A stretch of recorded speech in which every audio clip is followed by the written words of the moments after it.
Telaknya sindiran Pak Bas pada SBY, skakmat, mati. Ditulis oleh Erika Ebener dari seaworld.com.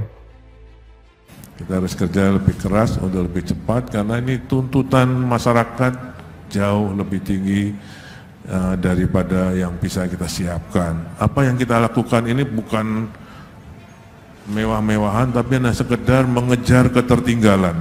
Kita ini masih tertinggal dalam stok infrastruktur kita, ya, masih sangat tertinggal. Jadi apa yang kita lakukan kecepatan ini hanya sekedar untuk mengejar ketertinggalan. Begini, harusnya itu yang berterima kasih itu ya Demokrat ya kepada pemerintahan Pak Jokowi. Karena apa? Kalau proyek-proyek yang 34 itu mangkrak, maka kemudian dan tidak dilanjutkan, maka itu akan menjadi kerugian negara. Dengan dilanjutkan, maka kemudian akan menjadi keuntungan bagi bangsa Indonesia, bagi pemerintah SBY juga. Sepengetahuan saya, Pak SBY selama 10 tahun memang bangun sih, tapi banyak yang tidak selesai. Jalan tol Jakarta-Surabaya nggak nyambung juga di era SBY. Banyak bendungan yang mangkrak juga. Airport di Kertajati mangkrak juga. Hambalang sudah jadi istana hantu. Dan Pak Jokowi juga akan selalu lebih baik dari Pak SBY sampai hari ini dan sampai kapanpun. Karena ya apa yang prestasi yang dilakukan oleh SBY apa gitu. Kalau kita ingat SBY, yang kita ingat apa? Candi Hambalang, korupsi, Partai Demokrat dari ketua umum, sekjen, sekretaris, semuanya elitnya masuk penjara kan, itu faktanya gitu. Udah nggak bisa dibantah lagi. Menteri Pekerjaan Umum dan Perumahan Rakyat Basuki Hadimulyono adalah sosok menteri yang dikenal tak peduli segaduh apapun atau setajam apapun upaya mendiskreditkan hasil kerja Presiden Jokowi atas pembangunan infrastruktur Indonesia.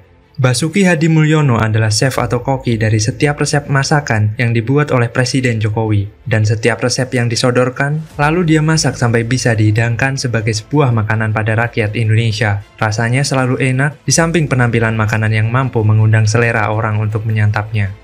Basuki Hadimulyono, yang biasa dipanggil dengan sebutan Pak Bas, adalah sosok menteri yang bertahan menjabati kedudukan yang sama selama Jokowi menjadi presiden di Indonesia.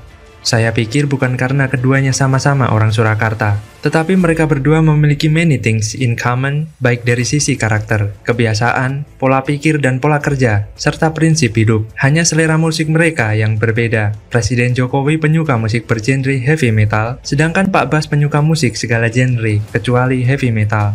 Karena itu, Basuki Hadimulyono telah menjabat sebagai Menteri Pekerjaan Umum dan Perumahan Rakyat sejak tahun 2014 di Kabinet Jokowi yang pertama dan lanjut tanpa jeda di posisi yang sama sampai sekarang.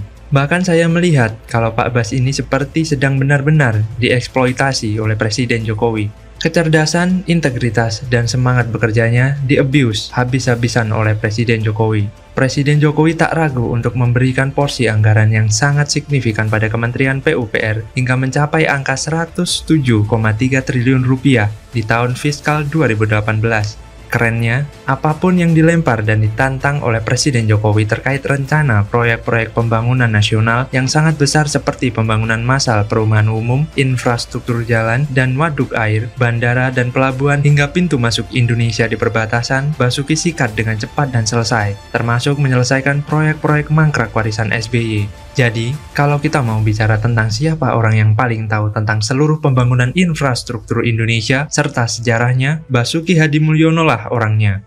Bagaimana tidak, setelah lulus dari UGM, Basuki langsung bekerja di Kementerian Pekerjaan Umum sebagai PNS setelah menyelesaikan studinya dan memperoleh gelar magister serta doktor dari Universitas Negeri Colorado. Basuki muda kembali ke Indonesia dan melanjutkan pekerjaannya di kementerian yang sama. Dia menerima penghargaan sebagai pegawai Kementerian Teladan tahun 1995 dan dipromosikan menjadi Kepala Badan Penelitian dan Pengembangan Kementerian PUPR antara tahun 2005 dan 2007. Setelah itu, Basuki menjadi Inspektur Jenderal Kementerian hingga 2013, kemudian menjabat sebagai Dirjen Perencanaan Tata Ruang, sampai akhir jabatan sebagai Menteri PUPR diterimanya pada Oktober 2014. Kalau kemudian saya sambungkan antara keberadaan sosok Pak Bas dengan SBY, saya bisa menganalogikan mereka berdua seperti dalam film The Queen's Gambit. SBY adalah Vasily Borgov, jawara catur dunia dari Rusia, dan Basuki adalah Beth Herman, seorang prodigi catur yang mampu meningkatkan visualisasi taktik caturnya setelah dia meminum obat penenang. Vasily Borgov adalah pecatur dunia yang merasa tidak ada orang yang akan mampu mengalahkannya, sampai kemudian dia harus bermain catur melawan Beth Herman dan kalah. Ocehan AHY dan sikap SBY selama ini saya analogikan seperti sikap Vasily Borgov. Karena sifat sombong mereka, di Rapimnas Partai Demokrat kemarin, AHY sempat koar-koar tentang pencapaian bapaknya, SBY, semasa menjadi Presiden Indonesia. Di sisi lain, Menteri PUPR kita ditugaskan Presiden Jokowi untuk mewakilinya pada acara groundbreaking Tol Gilimanuk-Mengwi di Bali. Pada sambutannya, Pak Bas menggunakan istilah genre musik untuk mengungkapkan cepat atau lambatnya pembangunan. Saya ingin mengikuti irama J-Clock tadi. Irama J-Clock tadi itu rock and roll, tapi kalau diselesaikan 7 tahun, 90 km, itu keroncong. Sebagai kata terakhir Basuki, sedikit menyentil masa lalu. Dia mengatakan, harapan saya terakhir, mudah-mudahan ini hanya sekali ini groundbreaking. Nggak ada groundbreaking lagi. Sekali ini groundbreaking, jalan, selesai. Ada beberapa tol yang dulu itu groundbreakingnya sampai 4 kali, baru kita selesaikan. Jadi saya berharap jalan tol 96 km ini hanya sekali ini groundbreaking. Dan kita akan ketemu lagi di peresmiannya nanti tahun 2025. Hahaha, mantap. Skakmat dan bidak Raja SBY pun tak bisa bergerak, mati. Kata kuncinya hanya 2, yaitu jalan tol yang dulu dan baru kita selesaikan. Artinya sudah 4 kali groundbreaking. Mangkrak. Akhirnya Menteri PUPR di bawah perintah Presiden Jokowi yang menyelesaikan. Noh, AHY mau bilang apa sekarang? Jadi, bagaimana menurut Anda? Gagal total, sering ribut di Indonesia, ajang Formula E tahun depan bakal diambil alih Singapura. Loh, komitmen fee sampai 2024 terlanjur dibayarkan? Ngalamat bangkrut nis. Ditulis oleh tim redaksi jurnal, dikutip dari berbagai sumber. Baru-baru ini, seorang pengusaha dengan nama Peter F. Gonta memberikan informasi yang mengejutkan soal ajang balap Formula E. Lewat akun Twitter pribadinya, dia mencuitkan bahwa dari info A1 media internasional, Singapura akan mengambil alih perhelatan balap mobil Formula E dan menandatangani perjanjian 10 tahun dengan FIO gara-gara Indonesia ribut mengenai Formula E bulan lalu.